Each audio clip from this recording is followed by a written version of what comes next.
After 5 days, ito na yung anak nila Coco, mga kalapatid. Yung ating Taiwan bird dito, pati yung asawa niya, ayun o. Siya si Idol madla, nakakahanga, may mga hawak, gandang linyada. Ika'y inspirasyon kung bakit hanggang ngayon ako'y palaging kumakarera. So ito yung dalawa nilang anak. Sisingsingan na nga natin eh.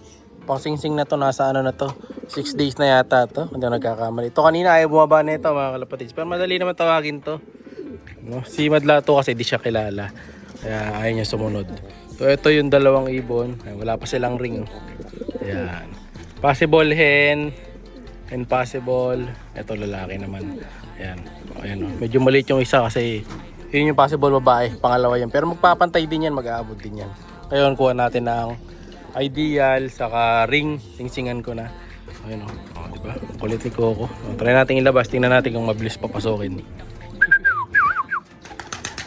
Ayun siya, mga kalapad, tawagin natin. Iba-iba kasi ng tunog ng pito, kaya minsan hindi siya papasok pag di niya kilala. Tara, tara, tara.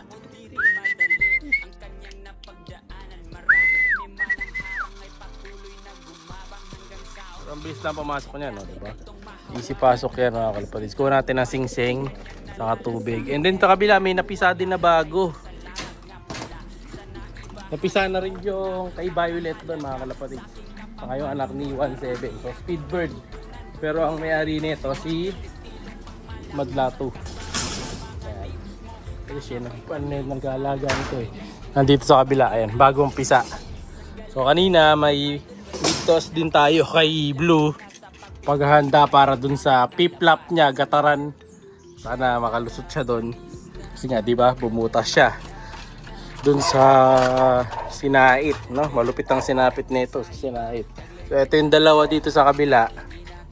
Siguro kukunan ko na rin ng ring to. Ayan na, para malagyan na natin, masuksok natin. Yan sila. Okay naman mga poops nila. Ganda, di ba, mga kalapatids? So ito yung possible hen dito, possible cock. Mas matanda na konti si Coco dito, yung mga anak niya. Ayan o. Mas maliit na konti ito eh. So dito natin nilalagay para masubuhan sila. Ito yung patokan nila oh. O pambira, spoiled ah. Ang daming ano dito. Redstone. Yung sa akin wala. No? So ito yung kasama niya nagsusubo. Si 17. So ito, one time pulling winner, tapos ito one time lap winner. So yun yung kapares yan. Kung naghanap kayong Speedbird, ito pwede namin i-out to dalawa na young birds, nandito na. So kung interesado kayo sa dalawang young birds yan, PM na kayo para ma-reserve na kaagad. Dito sa tingin ko hindi magkakabulutong dito kasi walang mga batang ibon dito, puro mga old bird. Dito meron din may itlog isa. Ano ba to? Si Blue. Ito, tunay yung itlog. Dalawa din ang itlog. So sana mapisa din yan. Pinapapisa na namin dito kasi hindi naman nakalaban si Violet. Dapat kukunin ko na nga si Violet eh. Lilipat na dapat natin. Kaya lang may itlog siya, so hindi na natin yung nalis. Kuha muna natin ang ring. Yan, ito may dala na tayo. 4 na ring. Tapos dito B12 na hinati ko sa 4 para sa young bird. So 59.60 kukunin natin. 59.60. Ito 59. 60. 61. Ayan. Ayan o, lagyan natin dyan. Tapos kailangan ko ng bagwis pang suksok. Subo natin. Let's go.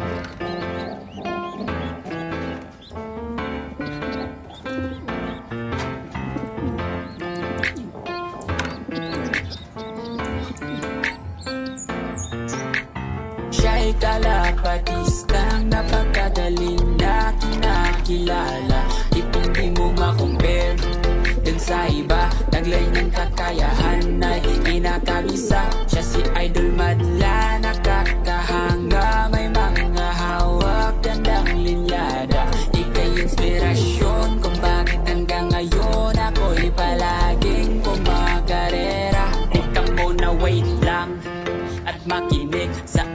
aking sasabihin talagang nakakabilib. Simpleng taong namumuhay, walang kaarte-arte. Hangad lang ay sumaya, nagalaga ng kalapate. Oo, di rin madali ang kanyang napagdaanan. Marami man ang harang ay patuloy na gumabang hanggang sa unti-unti niya itong mahawakan. Ng tamis ng tagumpay ay kanyang nalalasahan. Pero bago ang lahat ay dun salamat nga pala sa naibahagi mong nakakahalaga sa aking kapapanood. Marami akong natutunan bukod sa high blood si Warden, estilong pangmalakasan kasama na mga tips mo, mga vitamins, mga daily maintenance, pati na morning routines. Ang galing-galing mo idol, wala na akong masabi lalo na sa pagpi-free flight ng mga kalapate.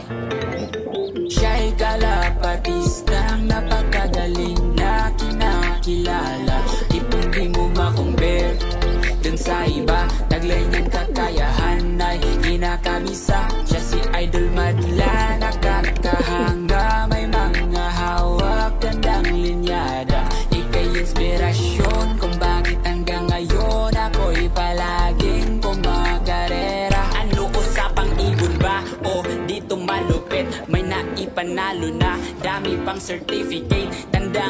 Alright, ayan, nasingsingan na natin pareho. So yung mas maliit, ito, may ring na siya.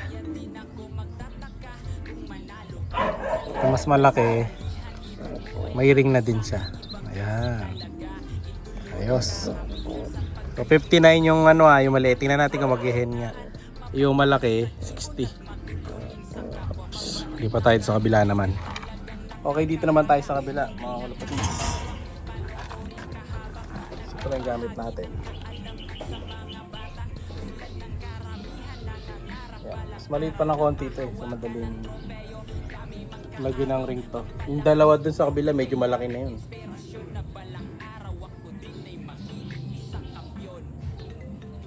Vitamin. Sorry.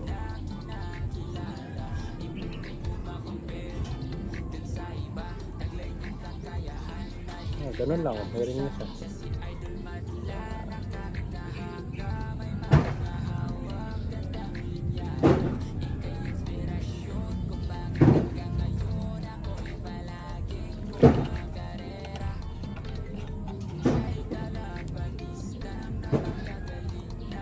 Mas maliliit to kasi maliit din yung ano nito eh. Nanay nito maliit eh. Hindi naman sila bantot. Nakita nyo naman sa paa. Pag yung paa payatot, ayun, bantot yun. Pero ito hindi naman. Yun. Okay. Dalawa na. Alright. Siya'y kalapatista